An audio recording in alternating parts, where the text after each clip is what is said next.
নমস্কার বন্ধুরা, মিনুর রান্নাঘরে আপনাদের স্বাগত। চলে এলাম নতুন একটা রেসিপি নিয়ে। আজকের আমি একটা মাশরুমের রেসিপি করে দেখাবো। মাশরুম অনেক রকম হয়, এটার নাম হচ্ছে অস্টার মাশরুম। এটা চাষ করে তৈরি করা হয়। এই মাশরুমের একটা দারুণ রেসিপি করে আপনাদের দেখাবো। তাহলে চলুন শুরু করি।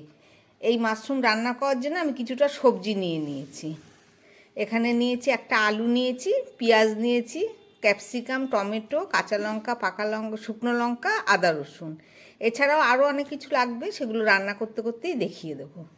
তাহলে চলুন শুরু করি। প্রথমে এই মাশরুমটাকে আমি কেটে নেব।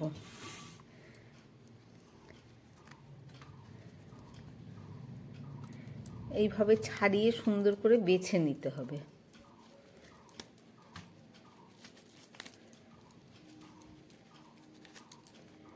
এইভাবে বেছে যেগুলো একটু খারাপ আছে সেগুলোকে বাদ দিয়ে ভালো করে ধুয়ে নিতে হবে।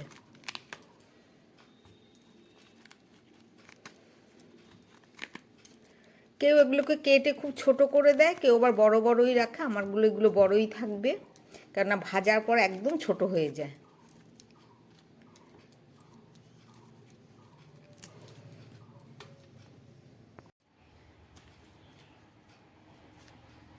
যেগুলো একটু বড় সেগুলোকে আমি একটু ছোট করে নিলাম।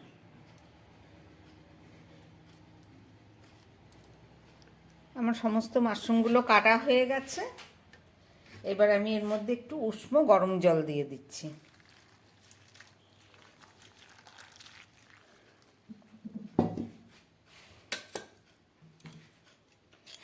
আর দিয়ে দিচ্ছি সামান্য নুন। নরম হয়ে যাবে। আর দিয়ে দিচ্ছি একটু হলুদ। নুন হলুদ দিয়ে আর একটু সামান্য জল দিয়ে আমি এটাকে 5 মিনিট ভিজিয়ে রাখবো। চলুন এই আলু পেঁয়াজগুলোকে আমি এবারে কেটে রেডি করে নিই। মাশরুম রান্না করার জন্যে আলু, ক্যাপসিকাম, পেঁয়াজ, টমেটো আমি কেটে নিয়েছি। চলুন এবার একটু মশলা বানিয়ে নেব। একদম প্রথমে আমি দিয়ে দিচ্ছি একটু পেঁয়াজ। একটা পেঁয়াজ দিয়ে দিলাম। দিয়ে দিচ্ছি কিছুটা শুকনো লঙ্কা, দিয়ে দিচ্ছি রসুন, আর এছাড়া দিয়ে দিচ্ছি কিছুটা থেতো করে রাখা আদা, আর দিয়ে দেবো সামান্য একটু গোলমরিচ। এসব দিয়ে আমি একটা পেস্ট করে নেব।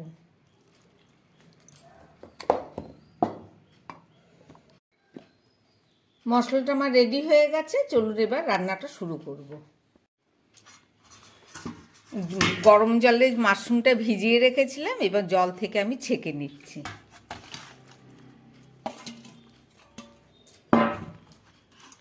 জল থেকে ছেঁকে নিয়ে এগুলোকে খুব ভালো করে একটু চিপে নিতে হবে, তারপরেই রান্নাটা শুরু হবে। মাশরুম রান্না করার জন্য আমি একটা কড়াই বসিয়ে দিয়েছি, তাতে দিয়ে দিচ্ছি পরিমাণ মতো তেল।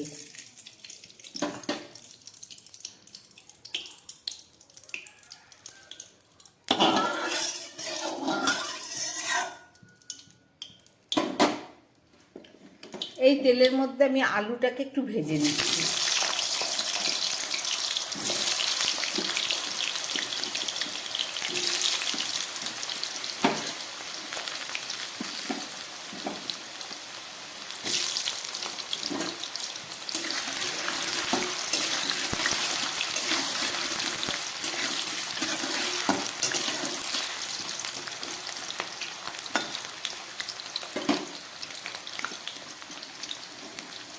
সঙ্গে আমি ক্যাপসিকামটাকেও ভেজে নিচ্ছি।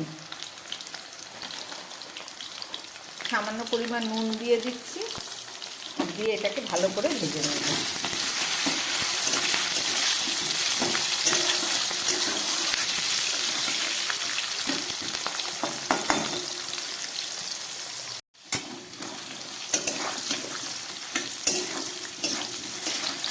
আলু আর ক্যাপসিকামটা ভাজা হয়ে গেছে, এবার আমি এতে করে তুলে নিচ্ছি।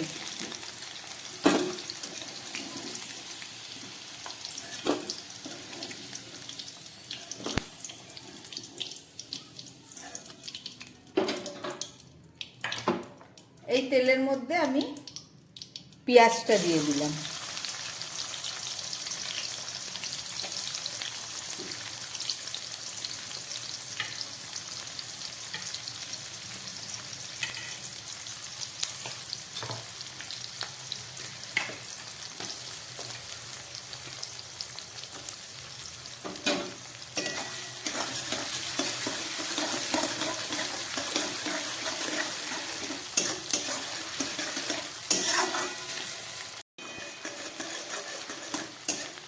পেঁয়াজটা হাফ ভাজা হয়ে গেছে, এবার পেঁয়াজগুলোকে আমি তুলে ফেলছি।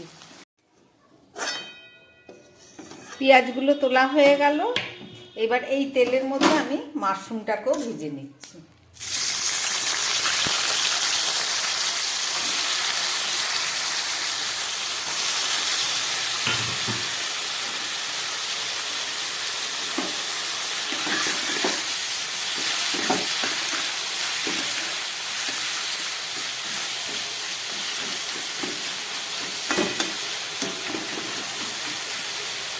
মাশরুমটাকে নুন আর হলুদ দিয়ে আমি ভিজিয়ে রেখেছিলাম, ওই জন্য এখন নুন দিচ্ছি না।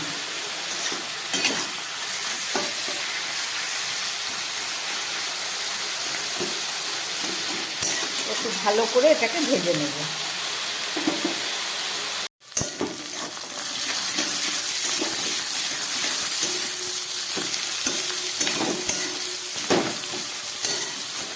খুব ভালো করে আমি মাশরুমটাকে ভেজে নিলাম।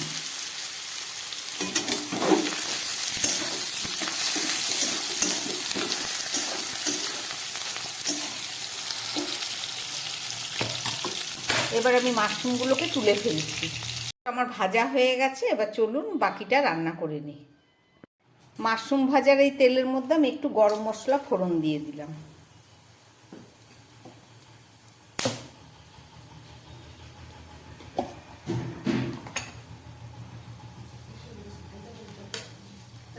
আর দিয়ে দিচ্ছি টমেটোটা।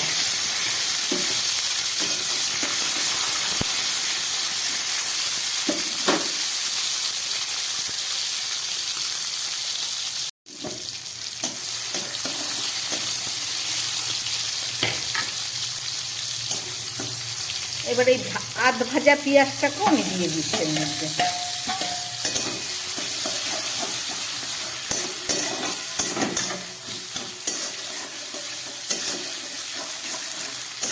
পেঁয়াজটাকে মাঝারি আঁচে করে দিলাম। এবার দিয়ে দিচ্ছি এই পেস্ট করে রাখা মশলাটা।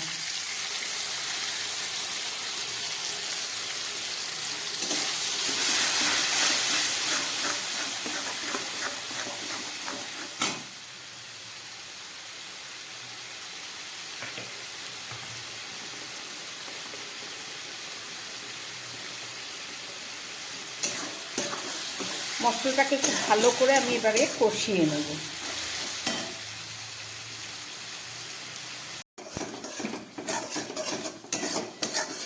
সমস্ত মশলাটা খুব ভালো করে কষিয়ে নিলাম। এবার এই ভেজে রাখা আলু আর ক্যাপসিকামটা এর মধ্যে দিয়ে দিচ্ছি।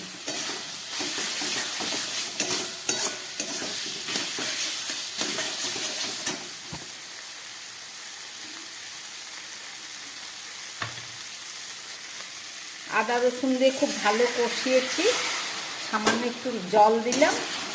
এবার আরও কিছু মশলা আমাকে দিতে হবে, সামান্য জল দিয়ে দিলাম।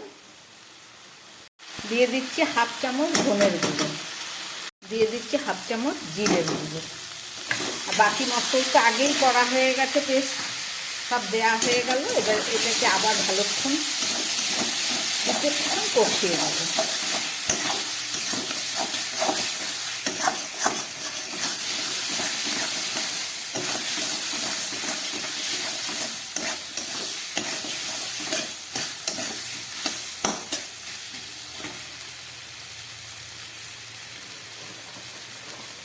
সামান্য আলু ভাজায় নুন দেওয়া ছিল, আমি আরেকটু নুন দিয়ে দিলাম।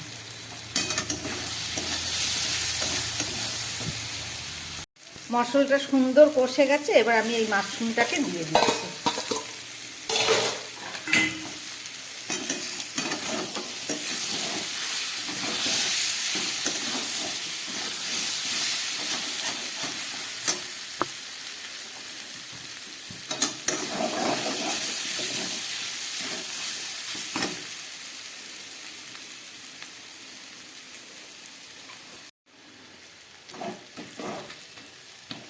মাশরুমটা আমার একদম কষা কষা হয়ে গেছে। এবার আমি এর মধ্যে দিয়ে দিচ্ছি একটু উষ্ণ গরম জল।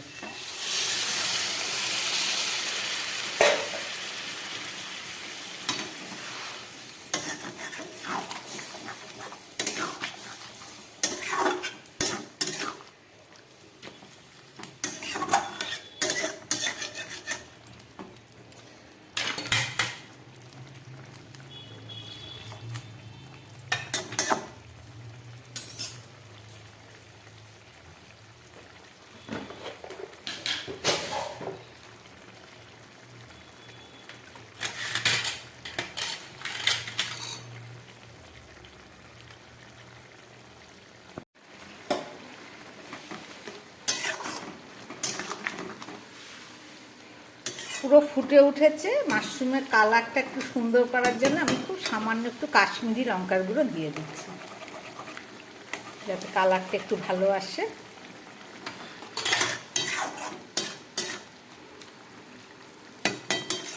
এবার আমি একটা ঢাকা দিয়ে দেব, দিয়ে গ্যাস একদম কম করে প্রায় 5-6 মিনিট মতো রান্না করব। ঢাকাটা দিয়ে দিচ্ছি, 5-6 মিনিট পরে ফেরত এসে দেখাচ্ছি। 5-6 মিনিট পরে ফেরত আসলাম।